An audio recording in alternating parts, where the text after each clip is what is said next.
Right, muri Zimbabwe. Ndirimo mumatare a Sekuru Hungwe. Kutaura kwandiri kuita panapa ndina vatete wandakagara nawo panapa pamwe chete na Sekuru Hungwe. Ndoda kunzwa inini kuti watete wangu wandinawo pano chii chavapusha kana chii chakwavapusha kuti vanga vachisvika pano pamatare a Sekuru Hungwe. Vatete makadii zvenyu? Tinofara zvedu makadiwo. Tinofara chose. Right. Ndoda kuziva vatete kuti imimi kuti muzosvike kuno kumatare a Sekuru Hungwe munganitsanangudzire kuti zvakafamba sei, chii chakakusvitsai kuti musvike kuno?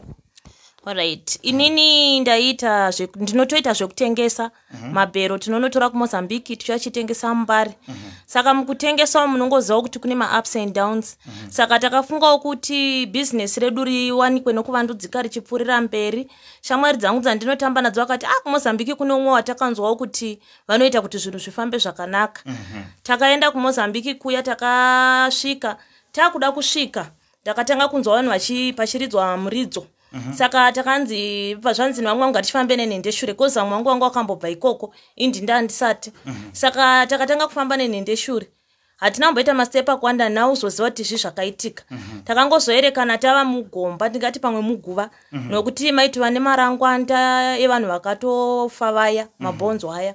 Saka mugomba imomo takapiwa zvatakadyiswa imomo tikadya tirimo. Ndopa ndazopuwa kamudzi kangu ndikanzi ndinoisa mafuta angu ekuzora kuti business redu rifambe zvakanaka. Saka takadzoka ndikaita saizvozvo zvinhu zvikatangawo kufamba tichitohodhawo kana every week every Friday tinohodha. Zvadaro saizvozvo ini ndakapuwa muko wokuti handichafaniri kudya mazai paupenyu hwangu hwese kuti zvinhu zvifambe. Zvadaro saizvozvo ndakazorwara. Takaenda kunana chiremba ndakashayirwa chirwere. Mungozivawo zvemufamily vanhu vakati ngatimbofambei titsvage kuti chii. Saka takaendawo kune vamwe madzibaba ayo vakati chivanhu ichi chinoda kubuda pamwana wenyu. Saka pakabva panzi tengai mazai. Ndopa vakati uyu haachadyi haadyi mazai. Madzibaba vakati akangodya mazai chete kupona kwake kwadini kwasvika. Pakatengwa mazai ndikanwiswa ari mambishi. Ndapedza kunwa mazai iwayo ndakabva ndatogadzira rimwe dambudziko paupenyu hwangu. Ndakabva ndatanga kuva munhu uya aikandira zai. Ndakangoti first day ndakanzwa kunge munhu aida kuenda kutoilet. Ndobva ndaona mabuda zai ndobva ndikati zvingataurika ndobva ndanyarara. Saka ndakararama situation kwemwedzi wese ndisina wandataurira kana wandaudza. Zvakazosvika panguva yekuti zvakurwadza, it was painful. Zvokuti zai riya kuti ribude dzimwe nguva ndaitozoita rekupindira ndega neruoko. Kozi raibuda kunge munhu ari kusununguka. Zvadaro saizvozvo ndakafunga kuti beta ndidzokere kuMozambique kuye. Ndakadzokera kuMozambique kuya ndakasvika handina kuwana rubatsiro. Kozi ndakanzi ndakatokanganisa miko. Kana ndichitoda ndaifana kunge ndichigara ipapo. Kozi paiti vanhu vakadzi vakawanda. Kubatsirika kwako kwaitwa sort of kuti unenge watozonoroorwa futi neng'anga iyoyo. Kozi zvakandinetsa kozi paini vakadzi vechidiki vakawanda saka handina kunzwisisa. Ndakatozoudzwa naSekuru Hungwe kuti kugara kwavaitaura kuti unenge wamukadzi weipapo. Kureva kuti unenge wava mukadzi wezvimwe zvezvikwambo zvavo uriko ikoko kuMozambique. Saka ndakadzoka kuno kuZimbabwe. Ndopa pasongoitawo imwe friend yangu yandakadzidza nayo akati kune vanonzi Sekuru Hungwe wadi wamboita sei wambosvika ikoko.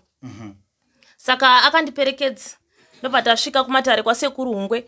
Sekuru Hungwe ndobva ndavatsanangurira dambudziko rangu. Vakatanga kundipa mishonga yekutsenga, imwe vachindibikira porridge chairo, vakandipa imwe yekugesa chaiyo mishonga. Ndikatevedzera saizvozvo vakadheera ndakasvika vakandibvunza kuti zuva ranhasi wangu watokandira here? Ndikati vakandiudza kuti ndiro zai rako rokupedzisira rawatokandira nhasi iroro. Dambudziko iri takuda kuripedza nhasi. Sekuru vakandipa mishonga kwemazuva 3 ndichishandisa mishonga zveshuwa handinawo kuzokandira zai. Saka ndakabvunza kuna Sekuru ndikati nezvaiitika izvi ndichakwanisa here kuti ndizvare umwe mwana? Sekuru vakati aiwa zvinokwanisika. Sekuru vakandipa mishonga vachindibikira maporiji. Izvozvo nditori nemwana ndakatozoita mwana mumashure medambudziko iroro. Muviri wangu wakanga waperezeka asi yezvino warikavha. Ndatosiya kamwana kangu kariko kumba ukatosisawo 1 year. Saka ndongodawo kutenda kuti Sekuru vakandibatsira padambudziko hombe randairarama. Ndakatorarama zvekuma 3 months ndiri mudambudziko iroro. Alright, ngatitarisei ipapapo maita dambudziko rakadaro ko panhau yebusiness renyu remenge mafambira muri kupfuurira mberi here nebusiness renyu rakamira sei? pakurwara kwandanda kuita ndandisingachaindiri mberi nebhizinesi. Ndakazoti ndazobatsirwa dambudziko rangu rapera ndopandakachizoenderera mberi nebhizinesi. Up to now nditori mubhizinesi. Zvinhu zviri kutofamba zvakanaka. Alright, saka mashoko api amuri kuda kusiyira imi minhasi kune mhuri yeZimbabwe vari kukuonai kana kuti vari kukunzwai muchitaura? Chidzidzo chipi pamakadzidza kubva pachiitiko chakaitika kwamuri? Mhuri yeZimbabwe ndinokuzivisaiwo kuti kana muchiita mubato yenyu yemaoko musafarira kundobatsirwa kunze. Ngatibatsirwe munyika yedu imo muno, uye vane matambudziko musarera dambudziko uyai Sekuru Hungwe variko vanokubatsirai. Aiwa, tinotenda zvikuru nemashoko akanaka. Regai ndimbonzwe kuna Sekuru Hungwe. Sekuru, nyaya iri kutaurwa nemuzukuru panapa yekuti muzukuru aikandira mazai, inyaya yechokwadi here Sekuru? Zvaifamba sei? Aiwa, iyo inyaya yechokwadi. Muzukuru yakagadzirwa mishonga yakadaro inokandirisa vanhu mazai kana pano ndinayo.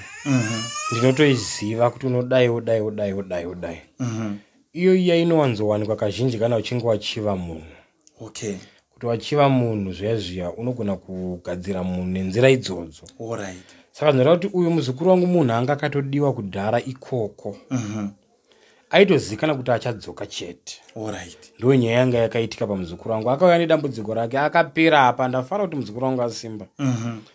Akauya akapera muzukuru wangu achirwara zvekuti ndakambofungudza pamwe ane chirwere chenyika ino ichi.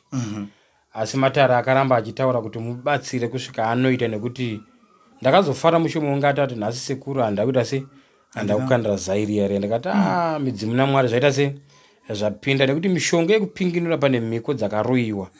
Iyoyo ndinoiziva, ndinoikwanisa, ndinawo maporiji andogara ndichibikira vanhu vakasiyana siyana. Alright. Saka ndongutaura chete nyaya yekuti dambudziko harirerwe. Harirerwe dambudziko. Mhanya utsvage rubatsiro ubatsiro. Fanga zvakangoitawo muzukuru iye. Akauya ndikamubatsira kudzama nhasi ndinofara ndichiona akasimba kudai. Zvangoita kuti anga azongouyawo zvake mva mazongosanganidzanawo naye, asi munhu aratidza kuti akazara nekutenda, nekuti kana ndega ndatoona ganda rake rachinja. Munhu akanga arwadziwa, nyama yakarwadziwa, unodzikira kufunga, anofunga zvinhu zvakasiyana siyana. Asi muzukuru wangu ndafara ndichimuona achiuya, akambouya zvake mashure apa. Akatara Sekuru ndakapora, handane pamuviri. Ndaingoramba chingoti kuti muzukuru usamire kuramba uchibatsirwa. Batsirwa kusvika zvinhu zvaita.